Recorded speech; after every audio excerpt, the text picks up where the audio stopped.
Okay, so with a problem like this, and you see both of these absolute brackets on both sides of the equation, we know that it's going to be, this is going to be the property that we're going to have to follow. P equals absolute Q if and only if P equals Q or P equals negative Q. So here's your P and here's your Q. Okay? PQ. There's your P, there's your Q. So basically what they're saying, if it looks like this, we're going to have to put, and I'm going to put it in a different color, or we're going to change this into negative Q. So we're going to say 4x minus 10 equals, and the only thing that's going to change is that it's now going to be negative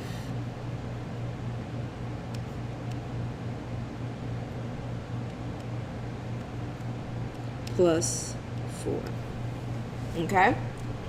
Hopefully that was, you can understand that. Once we have them like separated and we have the or, we're going to go ahead and solve it, okay? So we're trying to get x alone, of course. So what we're going to do here is we're going to, let's first add 10 to both sides.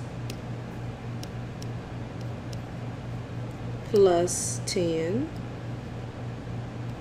And that's going to get rid of this 10 over here on this side. Okay?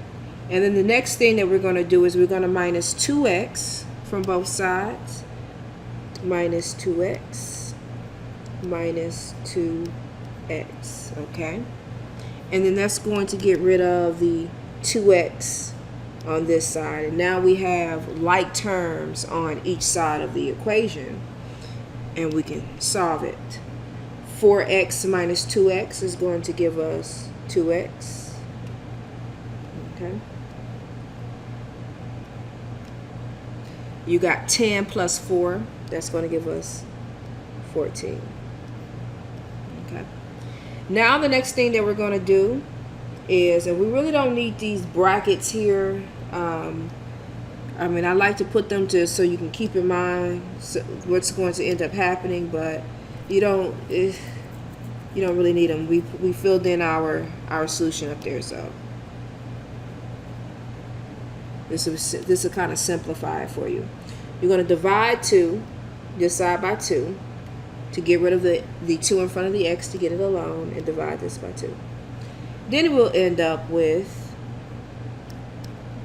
x equals 14 divided by 2, which is 7. The exact same thing that we did to this left side, we're going to go over and do it to our or. Okay, our negative over there. We're going to do it in green. I'm going to add 10 to both sides, plus 10. Okay.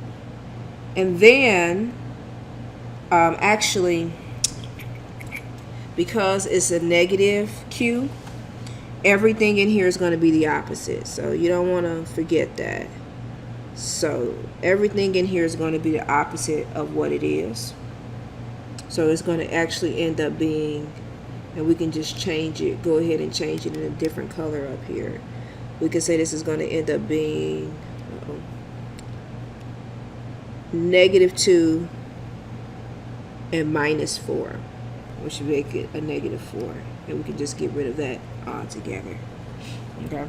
So that's what that's going to end up doing to this problem. But I'm still, on this side, going to be plussing, so we can actually with that.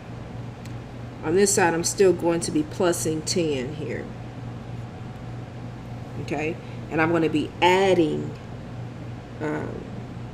2 here.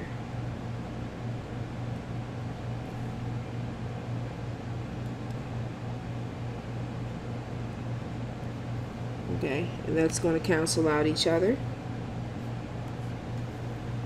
And that's going to cancel out each other. Then we end up with negative 4 plus 10, which will give us 6. positive 6. And then we'll end up with 4 plus 2, which will give us 6x. Okay. Then what we'll do is we'll divide both sides by 6. And then we'll end up with x equals 1. Okay. Now what you're supposed to do is you're supposed to plug in these numbers into your original equation to make sure that, and that's the easy part, just to make sure that everything checks out, that your 7 is going to check out with the equation that's for the 7, and that your 1 is going to check out with the equation as well, and they both will check out. So I can tell you that now.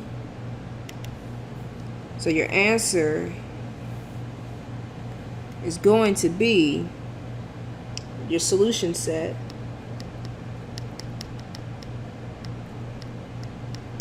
It's going to be 1 and 7.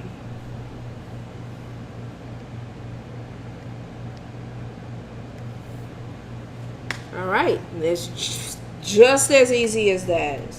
I don't think you can get any easier than that. Just sometimes when you see, you just have to know what to do if there's only one of these or if there's two of these, and that is it.